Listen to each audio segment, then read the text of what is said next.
Hello, everyone. I'm Hannah Imperial Canning with Xencelabs, and I'm here with Tim Bowser, who is the modeling department chair for Full Sail University. And yeah, I think we're live. Well, hello, everyone. I'm Hannah Imperial Canning with Xencelabs, and I'm here with Tim Bowser. I think I'm getting feedback from the other side. Anyway, sorry about that. So Tim, why don't you go ahead and introduce yourself? And I think you're going to be showing us about some modeling in ZBrush today. Yeah. So again, my name's Tim Bowser. I'm down at Full Sail University, and I'm the modeling department chair there. So I help oversee the curriculum for all the modeling classes. So it could be hard surface stuff, or it could be sculpting a character like we're going to do today.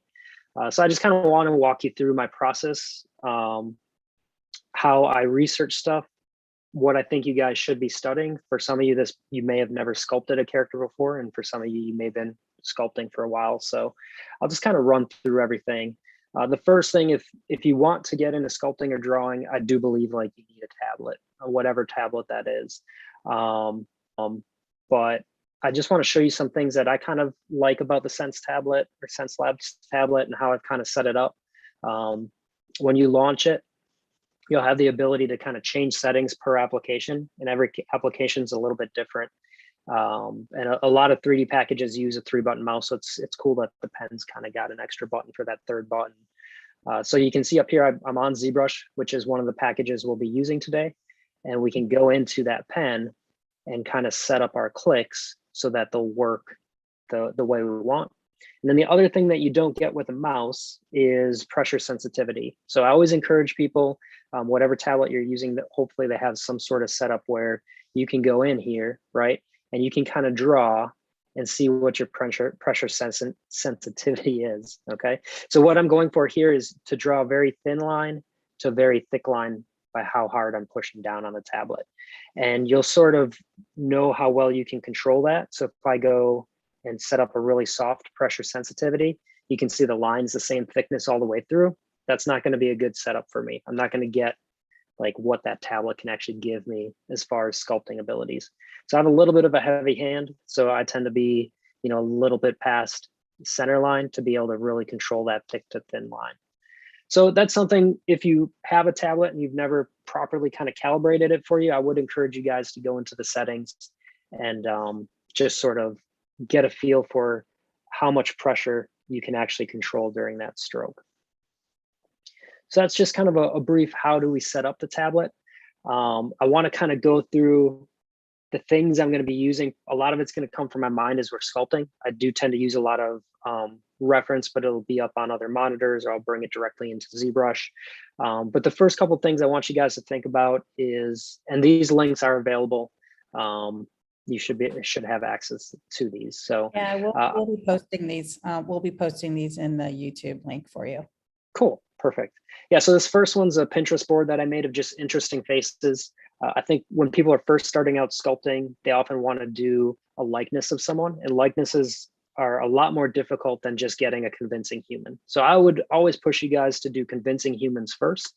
And once you can start doing that, you're going to have a good foundational understanding of where all the major forms of a face are. And then it's just moving them literally millimeters just to get it to line up and match that likeness or that person's face. So you can always check this out if you want some reference. I literally will just take an hour to search the internet with a cup of coffee and just come up with interesting people, and just kind of pin it so I can use it during other lectures, or I can use it just to kind of do daily sculpts. The next board right here is my human anatomy or face anatomy board. And one thing that you guys should kind of try to memorize would be planes of the face. And we're probably going to go off of this one today, but each one of these planes are in all our faces, right? Doesn't matter really male or female. There are differences, right, between males and females and ethnicities, but these major planes and forms we're going to find in people. So if we can memorize kind of what these are, it gives us a jumping off point of how to study our reference, right? And that also goes for things like proportions. So if we go back here, well,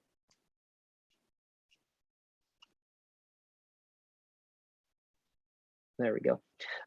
You'll see different things as far as proportion guides on this board as well. Trying to find one here. Here's one over here, like where the eyes are, where the cheekbones are. I'm also giving you guys a link to Andrew Loomis's book, Drawing the Head. And in here, he has a lot of good breakdowns on where things should be located. So it's important to also memorize kind of proportions, where things are placed, because it's going to make it easier for you to study how we deviate from that. Okay, so when someone says that a person is the ideal proportions, or these are the ideal proportions that you need to know, it doesn't mean that's the best looking person. It's just like a mean or an average of what we are. And then it gives us a way to observe for deviation. So my nose might be a little bit longer or a little bit wider, or maybe, you know, my eye, between my eyes are more narrow than the average person. This, if we know what average is, or we know what we're supposed to be looking for, then we look for subtle deviations, and we know that's what makes that person unique, right? So we make sure that we sculpt that in. I also prefer kind of learning from real world first before you kind of get into cartooning characters, because a lot of times cartoony characters are just a simplification or an exaggeration of life, right? So how are we going to start simplifying something if we don't know what it's supposed to be in the real world? So if you can model a convincing human head, now you can start simplifying and exaggerating to sort of make your own cartoony characters. So those are some of the things that we're going to be kind of using and looking at today.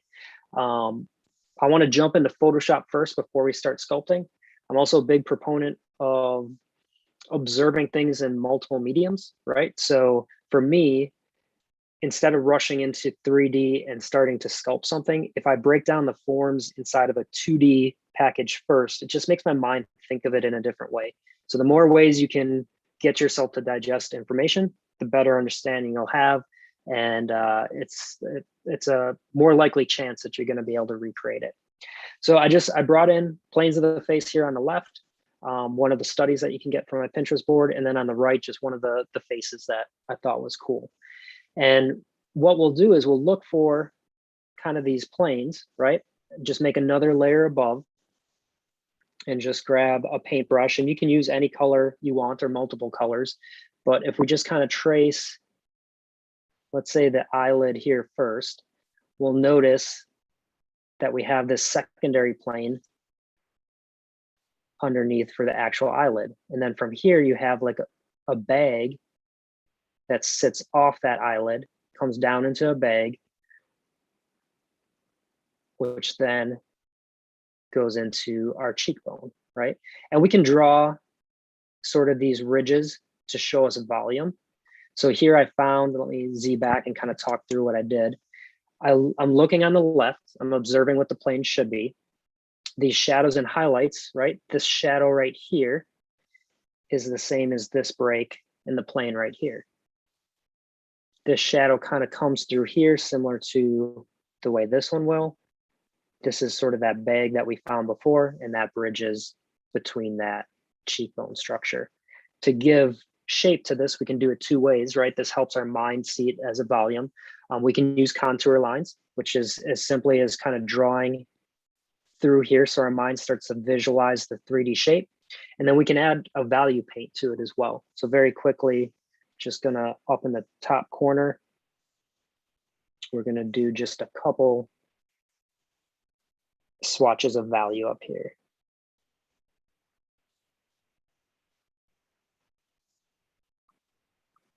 And you don't have to take a lot of time to paint this. But right here for the highlight, maybe we want to use the white, and let's put a layer below this so we're not painting on our lines.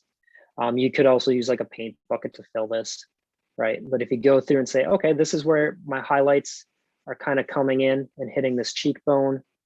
One turn away from the lighting is going to be your next kind of gradient, and then the next turn away from the lighting will be another. So it's just another way for us to visually see value or paint value and understand how that leads to shape. Okay, so when we're sculpting, I think about it as value painting, and we just need to understand that shadows and highlights are what gives us shape and form. And when we're sculpting, we're just moving that clay either in traditionally or in 3D to see that form, to see that shape and form, right? The highlight and the shadow gives us that shape. So this is a great exercise if you haven't done this before, to just go through and really paint over your image, you know, look for all these different shapes, right, that we look for in 3D. All right, so now I want to jump into sort of ZBrush, now that we kind of set the stage. And I'm just going to walk you through from start to through kind of finish of the primary forms of a head and what I sort of think about and how I progress through it. So with ZBrush, symmetry should be turned on. There we go, in X. And I'm going to start with just a move brush. And I'll use, if you are familiar with ZBrush, I'm going to basically use move, clay tubes, and trim dynamic, maybe a little bit of Damien standard as my brushes, but for sure those three are going to be the major brushes that I use here. I'm also using something called Dynamesh, which you can look up a little bit more, but if you hit comma to bring up Lightbox, we have these Dynamesh spheres, and Dynamesh just allows me to kind of get new topology on the fly, and it just gives me a more even kind of surface to sculpt on. All right, so I'm just going to sort of square off the front of our head a little bit. And then I'm going to turn to the side here, and I'm sort of going to flatten out the front of the face and bring this angle down to where a chin would be. And then if we're looking at the side view of the head, a couple things I want to keep in mind is the back third of the head. And thirds is a big thing we divide proportionately heads and other parts of the body into. So if we break this into thirds, the back third is going to be the highest, and it's also going to be the widest. So if you think of the top of your head, it should kind of feel like an egg. It's going to narrow towards the front. It's going to be widest towards the back. And we're always thinking about kind of those thirds for where things are placed.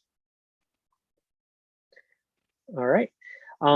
One thing I like to do is once I sort of move things into place, especially at the beginning, you'll notice sometimes we get divots and little random things like that. So I'll jump into trim dynamic, and BTD was the hotkey to get there. And what I like about trim dynamic is it basically allows me to make the planes of the face, right? So you can see it's like sculpting these flat forms in there. I prefer to use trim dynamic as long as I can before I'll go to something like smooth, because smooth makes shapes mushy, right? Trim dynamic is with intent. So you can see I'm guiding that highlight to kind of make that shape, right? So I prefer trim dynamic because it gives me more direction over what I want that highlight or that shadow to do. So right now I'm just sort of shaping this so we get a nice taper towards the front for that skull. Just sort of rounding things out a bit. The forehead's maybe coming out a bit too far, so again, just work through that shape. All right, and then from the side, we want to sort of figure out where the neck is going to be. I'm just going to walk you through a bust, but I prefer to cut things off where the clavicle line would be. You could go lower than that. Some people cut it off at the neck. And again, this is just for studying. So where you kind of want to cut it off is up to you. But to get the neck, I'm going to use a mask. And I'm going to mask kind of a teardrop shape.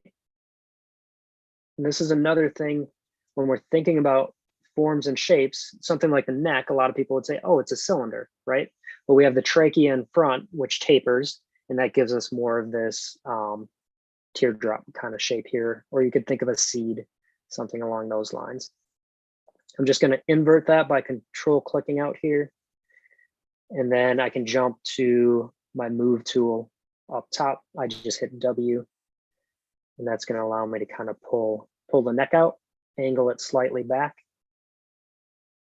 Let's look from the front. That's pretty good. And then Hey, Tim, we have a couple questions. Did you want me to wait till the end, or yeah, if you can feed me questions. Yeah. Yep. Sure. So I've got one, well, a couple from Chelsea. Okay. She asked, who inspired you to begin your journey in this medium? Oh man.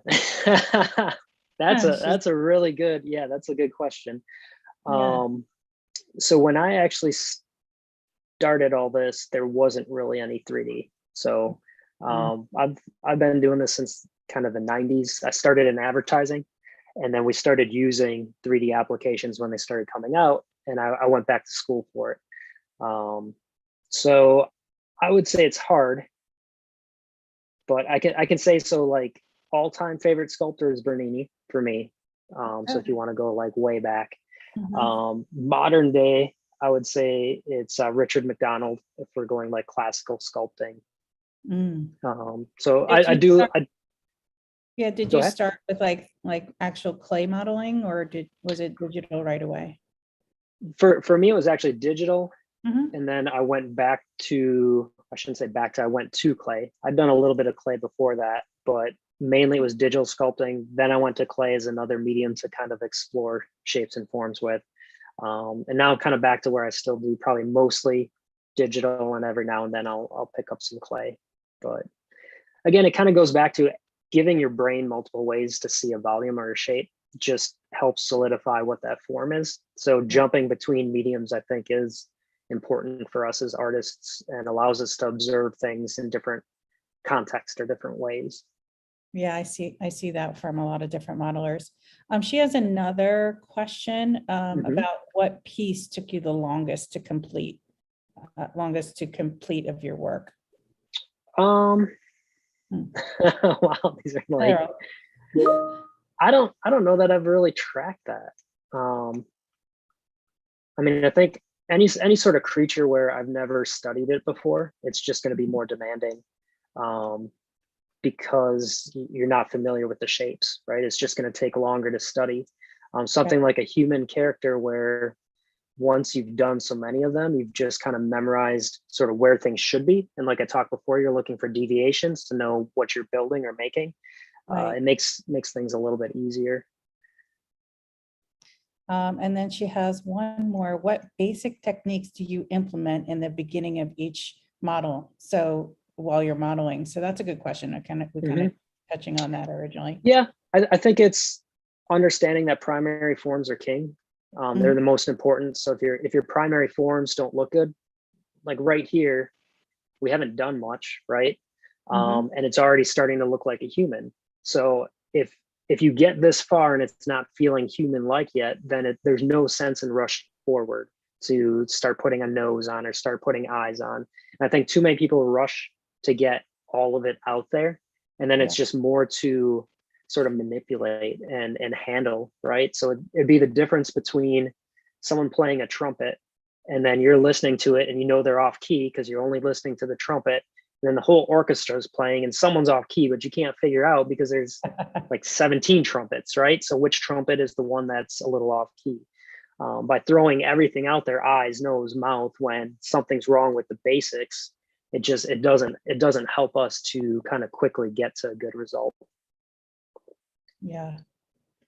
I think we have one more in here. As an Okay. industry professional, what are your views on open source software like Blender? And Mhm. do you see it being included in the pipeline in the future? I think this is Pranav Sood asked this Okay. question. Yeah. I mean, that's a pretty big Yeah. question right now everyone's having. Mhm. I do see a future in it. A couple downfalls there's always sort of been is, I would say, Blender, where it's going now, is more friendly to people just entering into it and working with it. So I think they're doing a really good job lately on their development. I don't use it a ton. I have some friends that do. Um, some companies are starting to allow it for people like modelers, that it's going to be a one-off thing that goes into, let's say, Maya or Houdini, or an end package.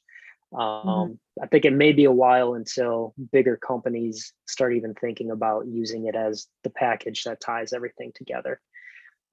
Just a lot of things come with open source, like who's on the hook if something breaks, right? Companies have a whole production pipeline in place, tools that they've used for like forever. And now to break that pipeline and move to a different package it's a huge undertaking. Mhm. So I think it's not just can the package do it, right? I think if you've if you're familiar with Blender, you know there's enough good artists out there that the package, it can do it, right?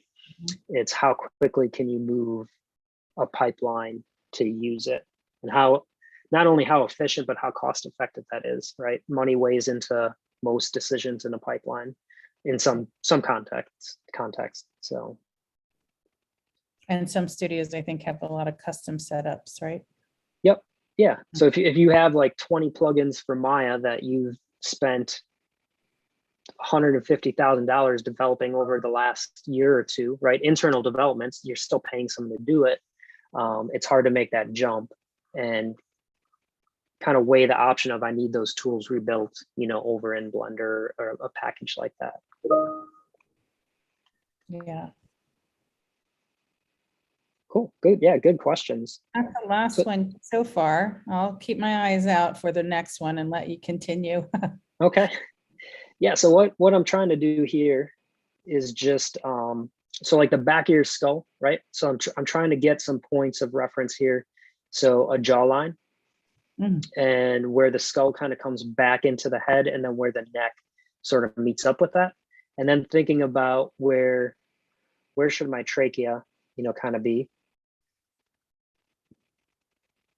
And then also here, we're going to worry about our trapezius muscles, right? So maybe we'll jump to clay tubes, and your trapezius are going to kind of connect into your clavicle line, but they also go up sort of the back of your neck.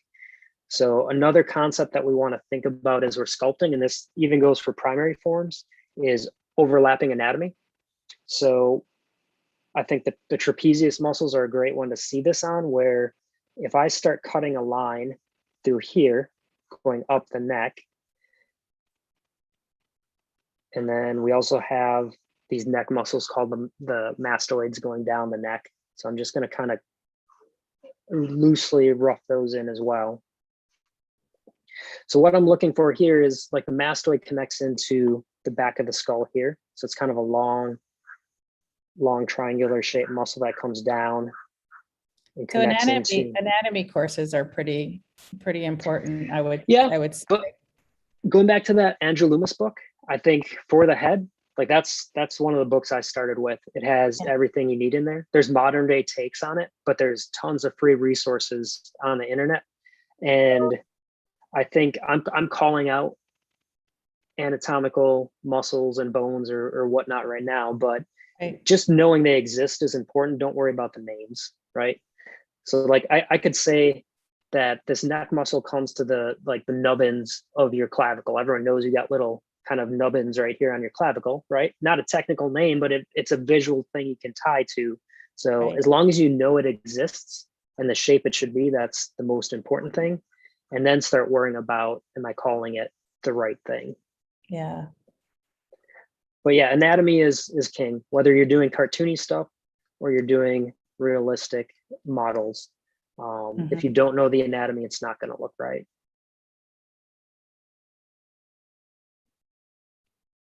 So I'm going to bring. While you're going, I have another question. Let's see. Okay. Did you take any classes or courses for your current skill sets?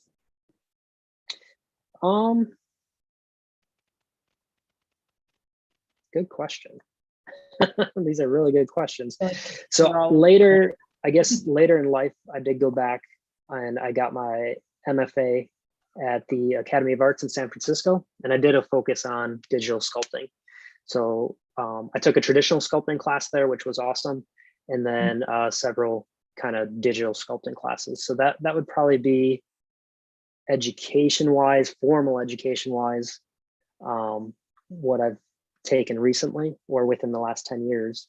And then I'd say YouTube. I mean, I think we all get, some educational stuff from YouTube, and there's some, great artists out there that you guys can kind of pick up on. And some of them have like Patreon pages now where you can actually like study with them, right? So Patreon's another good resource that you could look at.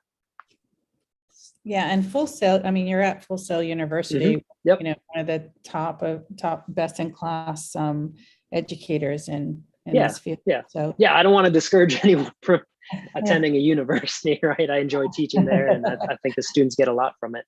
But I also think you should know a little bit about what you're getting into. So I prefer to see someone come to school to get taught by me that already knows a little bit, and we can have a deeper dialogue about where they need to go, right? And then there's no kind of big surprises. I mean, digital sculpting is fun. It does feel artistic, but when we get down to it, to get it into the production pipeline, there's a lot of technical things we have to do. So an artist that wants to pursue this needs to be kind of artistic and technical at the same time. And some people don't realize that. So if you've done a little bit before you go to a college, I think it's helpful both for you and the instructors. Mhm. All right, I'm just gonna, as soon as I find more. yeah. So I'm using this masking tool to kind of visually see the side of the head. So most heads from the side should fit more inside of a box. We can have taller heads, right? That would be a deviation, but I sort of look for more of a square shape there. So my head's a bit taller than it is like deeper right now. So I could go through and adjust that. Mhm. And this again is where I say kind of memorizing proportions and shapes can sort of be helpful to make sure that we're sort of getting these correct. Jaw is going to be about the halfway point.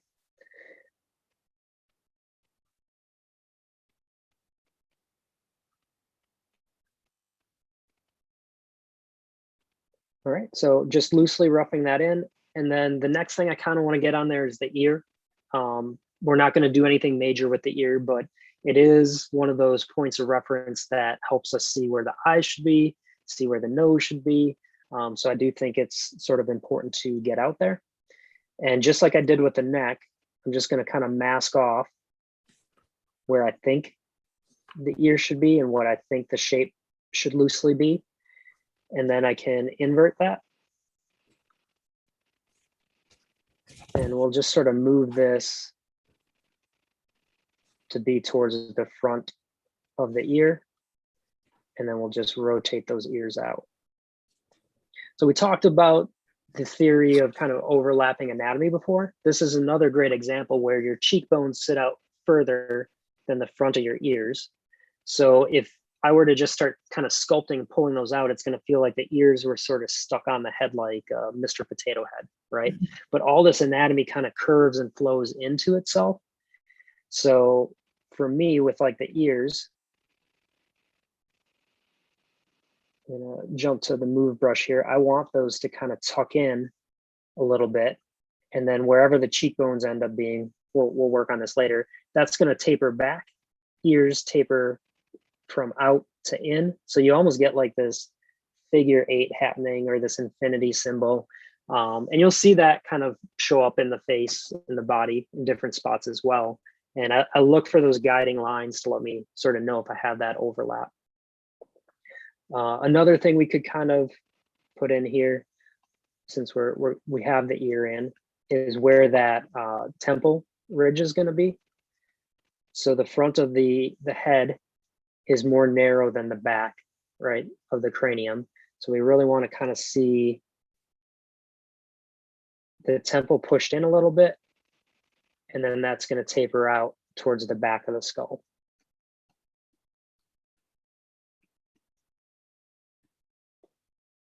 Right? And that helps to frame the face. So I think it's important to have that angle right here that sort of frames the eyes, and then you have the back of the skull tapering out there. And then I'm not too worried about like the back of the ear, but if something like that bothers you, you could always jump to like the Damien standard tool and just push that in a little bit. And that's going to help you to get that overlap just a little bit more in there. Cool. So I'm just kind of turning around this. I think understanding 3/4 views and what profiles should look like is important as well. So the more you can kind of study from life, or turn things around, or have visual aids, it's going to be helpful. We have this up in the left corner where I can kind of see what the silhouette looks like. So that visually helps me to see if something's off up here. I know what to sculpt out here. I still think the head feels a little bit tall and the back of the skull feels a little bit off down here. And that's helping me to see it when I look in that top corner. The neck too, something feels off right about here. So those would be things I would take time to fix normally, but I want to just sort of keep sculpting forward. We'll sort of fix them as we go a little bit. Yeah, But I want to make a couple sure. of questions. I think one's from my team and Okay. one is from Pranav Sood again. What advice would you give to recent graduates and self-taught artists to get their foot in the industry? Don't hide. Right. I think as digital artists, we're all hiding in the basement somewhere and don't want to be seen and don't want to like give our opinions or viewpoints. I'd say contacting artists that are currently working, finding an industry mentor. These are all like definitely helpful things. Whether that's through something like Patreon where you're paying for it, or it's just you've made a one-on-one connection with someone at a studio that every now and then they'll look at your work, realize they have a full-time job so that they're not there to be your instructor or your daily tutor. But if you have a question, you know, every like once a month or something like that, or you want them to look at your sculpt once a month, they might be up for that. And then I'd say the other thing would be is if you have a portfolio and no one's biting on it, meaning no one's hiring you. I always tell my graduates every 4 months, send your portfolio back to that company if you have something new on it and you've fixed whatever they told you they didn't like. So if your current portfolio is not getting you a job, the chances are in 4 months it won't either. So you need to make something new, make something better. And as long as people are seeing progression out of you and you're constantly doing that, maybe some people might take 2 years to get a job. Some people might take, 6 months to get a job doing that. But, always sticking with it.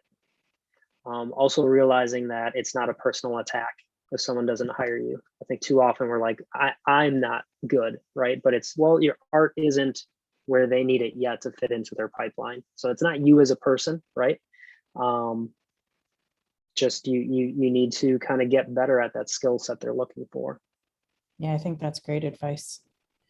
A couple more. They're starting to roll in your vocabulary. What kind of shapes focus do you think someone just starting in sculpting should begin with? So shape, I guess, what kind of focus do you need, or what kind of shapes do you need to start with? Something like that. So I think, you'll see I'm using a lot of very primitive shapes, right? We talked about an egg up here. I think of kind of a watermelon seed when I'm thinking of the ear, like that shape, and then I rotate it out. For the front, what I'm about to do here, and actually let me jump up a little bit in my resolution. I want to keep it low, but also right now, I don't quite have enough to add the detail that I want.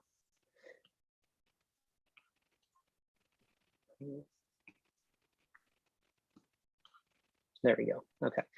So the next shape, like for the eyes, I always think of a skull with like aviator sunglasses on. So I think like being silly about studying also helps us out. So there'll be a few shapes that I go through that in particular make me laugh. And that sort of helps me to think about what they really are. But if we think of that aviator sunglass, right, there's a reason that design kind of came around, is it does fit sort of the shape of our eye socket. Absolutely. So if we make that shape and I mask it and I just sort of push it back, we already have it, right? It's kind of the magic of the smaller shapes. So I think starting out with primitives, talking about other people that sculpt, like Danny Mac, if you remember that name, like search him on YouTube, but he does amazing cartoony characters, and he'll start with very primitive forms and kind of smash them together. So it's a very different way of starting than what I'm showing you here. But it also works great. But he'll walk you through, and he thinks about very primitive forms. Like we started with a sphere and we turned it into an egg. So he'll do that with something like the shoulder and then kind of smash it in place. And then at the end, kind of Dynamesh it together to sort of get the final direction that the sculpt is going to go. So different ways to think about it, but I think any primitive form, like boil it down, distill it down. If we jump back to like Photoshop here, there's a reason why there's these smaller shapes, and then we look within them, right? So we had this cheekbone structure here, but there's a couple plane changes or breaks in the lighting that we're seeing in it. And that's kind of what we're studying. And if we can understand these 6 boxes right here and the angles they are for the person we're studying, that helps us to recreate it. So keep it simple. I would say always sculpt the primitives until you kind of have them memorized. And then you can start, moving on to like secondary shapes and forms. And, that's when things will start looking sort of more realistic, if you will. Absolutely. Oh, here's a nice question about Xencelabs. Do you have the quick keys remote from Xencelabs? And if yes, how do you use it? I do. I will say I don't personally use it as much. I have a few fellow artists that they like love it and they have it set up for everything. I'm gonna claim old age for why I don't use it. Like old dogs, new tricks, right? It's like, I think in theory, it's like a great thing. And I think it could speed up my workflow, but I'm so used to having kind of one hand on the keyboard to hit some hotkeys. So Yeah, I think it's just taking time. Yeah. Do you use express keys or hotkeys? Do you use a remote from anyone at all? I don't. You're mostly a keyboard person. I am, and I'm not saying it's right. No, I'm not saying like anyone should follow that. Yeah. But I'll equate this back to when I started in advertising, like there weren't digital tablets. And when they first came out, I had a buddy at the studio that loved it and he was working with it. And I never had time at the studio to really learn it. So every time I picked it up, because he'd borrow it to me, I'm like, I hate this because it's not instantaneous, right? And I have a deadline. So I never found a good time to say, hey, I got these 8 or 16 hours to make this transition to using this new really cool thing. And I think that's all it would be, is if I set up, the controls and all my hotkeys on there, it probably would be faster, maybe nicer. Yeah. Again, maybe I'll do it after today. I see that so many different artists, different techniques, different ways of working, and whatever's comfortable for you, which is why you build the tools for, the artist workflow. Right. So a couple other shapes we're going to make here. So a fun fact, I'm from Wisconsin. So we're going to think of 2 dairy shapes here. The next shape I'm going to do, I'm going to call it a wedge of cheese, but you could think of a pyramid. And basically, if you would trace your fingers from the back of your jaw forward, about halfway, they're all of a sudden going to start curving out, right? So I like to think of a wedge of cheese with a glass of milk jammed into it. So the glass of milk is our gums, right? If you've ever been to the dentist and seen like what gums are, that fits into that sort of wedge of cheese shape. So I'm going to use Trim Dynamic to start flattening that wedge shape out. So through here, I want that all sort of tapering forward to a nice wedge.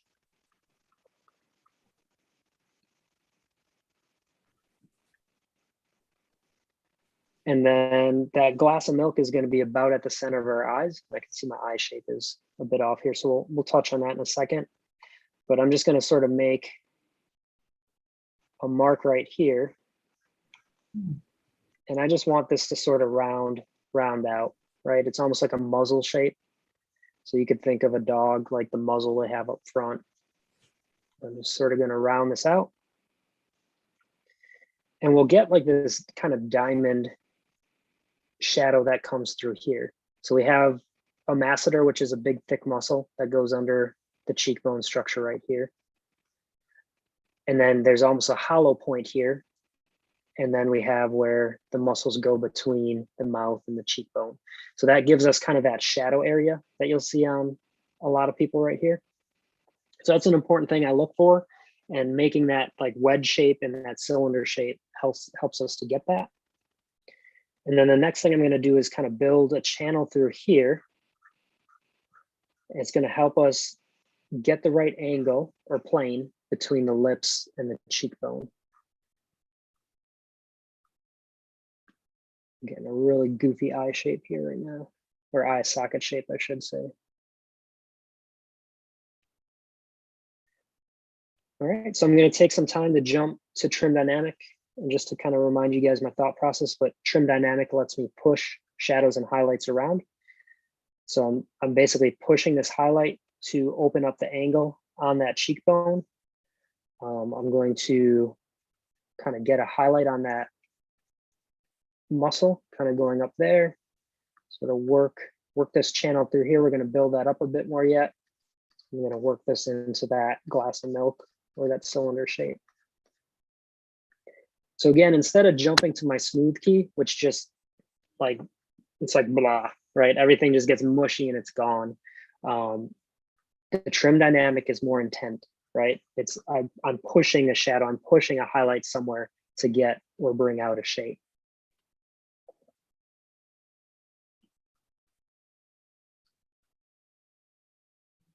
Right, so we'll just kind of bring it back. We'll look at some of these, 3/4 views. I personally believe we get more out of studying 3/4 views than we do front or side. Front or side are great for placement of things and initial profiles. But if you think of a perspective view, right, we'll have hundreds of profiles that our head could change into. So it's important that you're sort of studying those 3/4 views. So again, I'm opening up this eye socket. I'm getting this highlight right here. Let me jump back to Photoshop, and we can see the highlight on the left side of them right here. So in my mind, I sort of have these things memorized. I'd be jumping back and forth to the reference more if that's what we were using, or I'd bring it directly into ZBrush, but just kind of wanted to show you like what's going on in my mind. Like I'm purposely trying to get that shape that we just saw in Photoshop.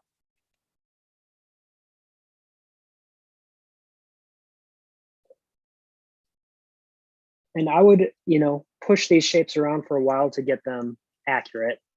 But today is more about just kind of going through the primaries. So we're going to get close enough, let's say, and jump to the next shapes.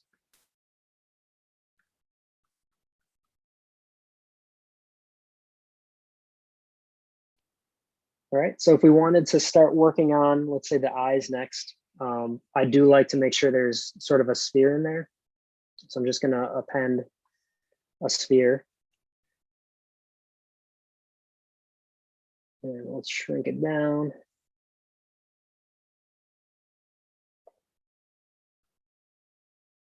Now, one thing we want to think about with the eye socket and the eyeball, one, the cheekbone sits at about like a 10 to 15 degree angle back from the upper brow.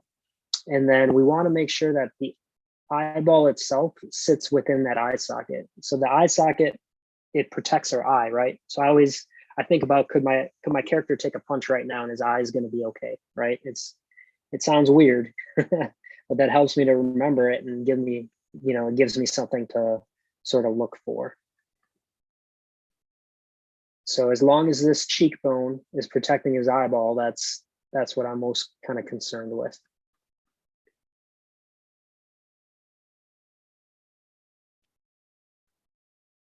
And then I like to kind of see the eye so I can kind of build the shapes back up around it. But Tim, we have a couple more questions. Mhm. Al Howell, we'll send you an email about affiliate programs for marketing. And so somebody from our team will answer that. Okay. Nav Sood, he asked, do you like doing sculpting more or I can't say this, Retopology. Yeah. Yeah, I mean, I can't say I love retopology. There's a lot of great tools out there that speed it up. You can reuse meshes, so there's some tools out there that can allow for that as well. I mean, it's not bad. It's kind of like solving a puzzle, but I prefer sculpting. I mean, I think if we're eating a meal, sculpting's like getting your dessert first, and then you're kind of forced to eat the broccoli to get your retopology done. But yeah, I don't mind it. I'd say edge flow, like it's easier. So I usually don't listen to music or anything when I'm sculpting, but if I'm laying out UVs or retopologizing, it's kind of an exact way it sort of has to be done. So I don't have to sort of get as deep in thought, so I can listen to some music or something while doing it. Maybe that's a plus for it. All right, so I'm mirroring and welding. So I have two eyes out here, and we also want to think, would a third eye sort of fit between these two? So if I pull them out a little bit here, they're a little bit large, right? So I can actually turn off this widget tool, and this is the old way the tool kind of worked in ZBrush. Well, I say old, we can still do it, but this kind of allows me to measure things, right? So the eyeball is about the width of the distance between your eyes, and also the width between how wide the head ends up being. So I can see those eyes are too big. So I'm going to, let's take that widget back on. Actually, let's get rid of that one.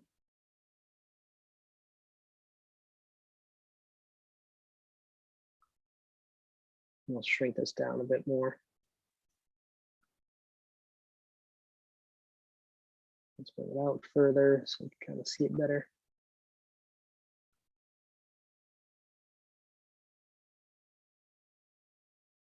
Yeah, so maybe something a bit more like that. And then mirror and weld. And we can adjust this stuff as we go, right? So I think of sculpting kind of like a pendulum, right? Eventually it's going to get to the center, which is perfection. But when we sculpt something, we're going to swing a little bit further than we want. And we're going to slowly kind of find where these shapes all work well together. So I'm not too worried if something's not exact at this point. I want to get other important shapes working around it. And that's going to help my mind to see, if that other shape is off. So it's kind of, I'm okay with where the eyes are right now. So we could loosely kind of block in some clay. Let's switch to the head. So kind of where the eyelids would sort of go over this. And I'm not going to get too much into detail with these. I just want to kind of rough them in about where they would be. The inner upper third of the eye, this is usually your highest point, right? And then things sort of relax down to the side. And then the outer third is usually your lowest point. And then we get that little corner to the eye as well.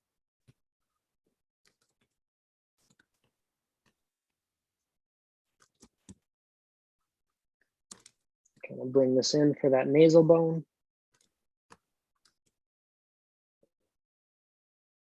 Right, and we have something there for the eye. I discussed other planes like for the eyelid, the bag, all those to me are kind of secondary forms. So it's just kind of important to sort of get the eyes in there, close to the right shape and the right size and placement, and then we can, move on to another shape.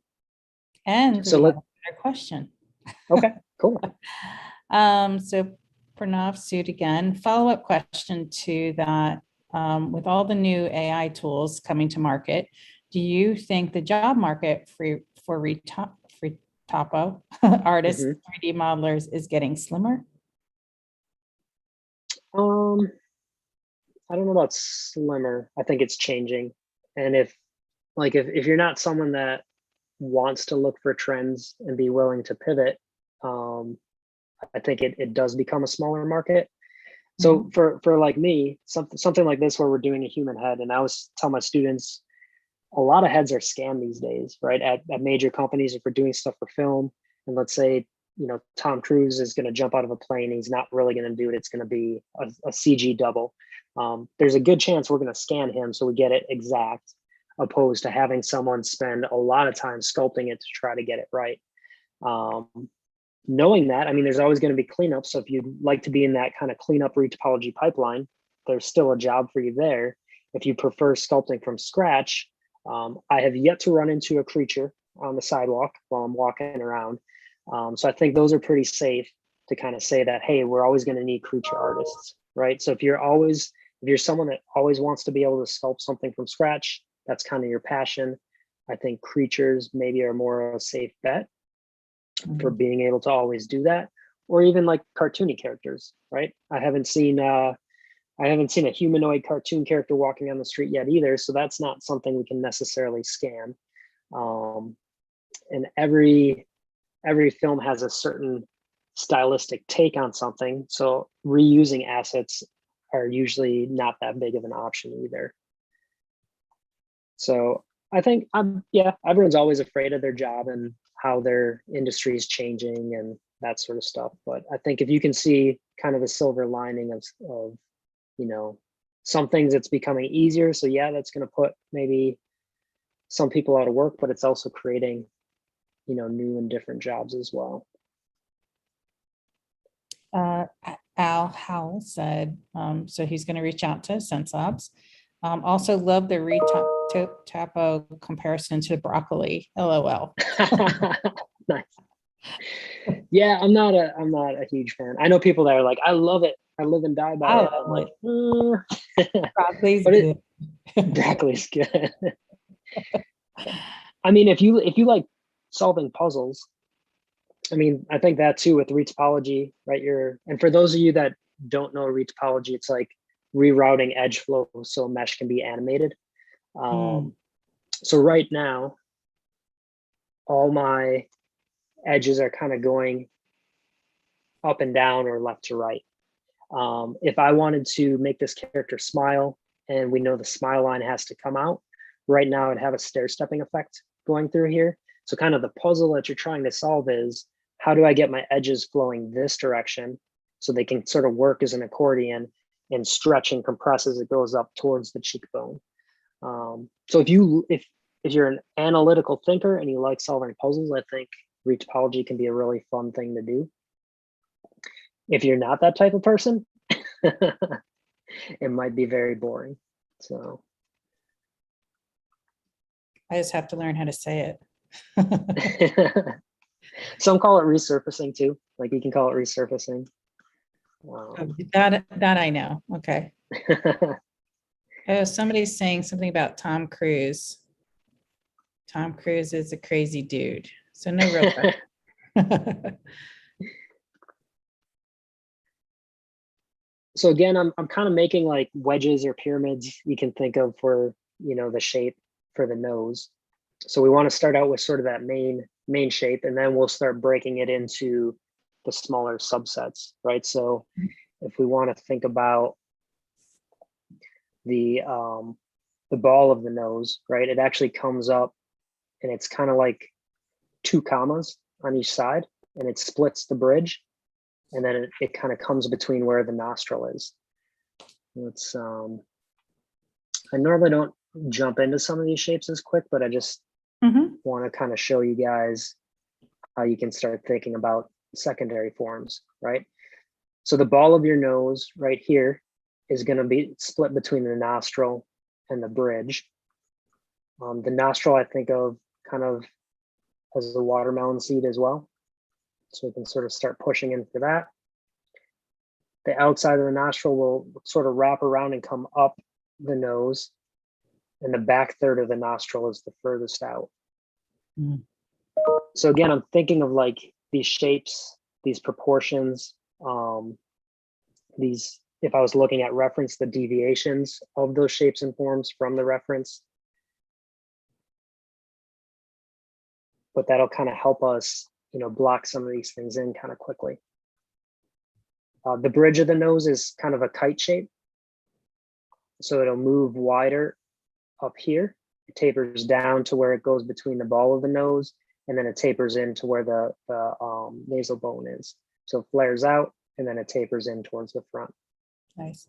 So Tim, we have one more question. I think it was from our team. Do you have any ZBrush demos online? I know you mentioned YouTube prior.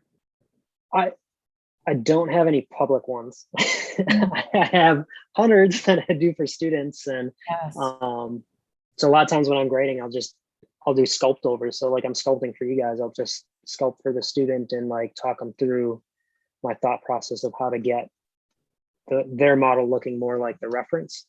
Yeah, and Full Sail has a lot of these types of courses, right? You can even do online courses. Yep, we have online courses as well. Mhm. We're coming to the end of our presentation. I think we've been through all the questions. Okay. Do you want to tell a little bit about the school or Yeah, just I a mean, wrap up? yeah, I think, I mean, Full Sail is a great school. I think there's tons of good schools out there. What I would encourage you guys to do is, if you're thinking about going on to school, like, try this stuff first. There's a lot of great free tools, like Blender was mentioned. ZBrush has a trial. Most softwares have a cheaper version for people just getting into it. But just seeing if it's something that you really like before you kind of jump all in, right? And start pursuing it. So. Absolutely. So I'm going to do a quick screen share. Okay. And thank everybody for coming. A quick note is that, so we are having a giveaway. We're giving away a Xencelab pen tablet and quick keys, and all that information is down below. This video will be running live on YouTube. So if you didn't get to watch all of it, it will be available shortly. All of the references that Tim was talking about in this video will be in the description. So just check that out. And I can't thank you enough, Tim, for coming on and showing and doing this presentation for us. We really appreciate it. And let's see, I think there's no more questions. So thank you so much for this. Yeah, it was fun. I enjoyed hanging out with you guys, and a lot of great questions. So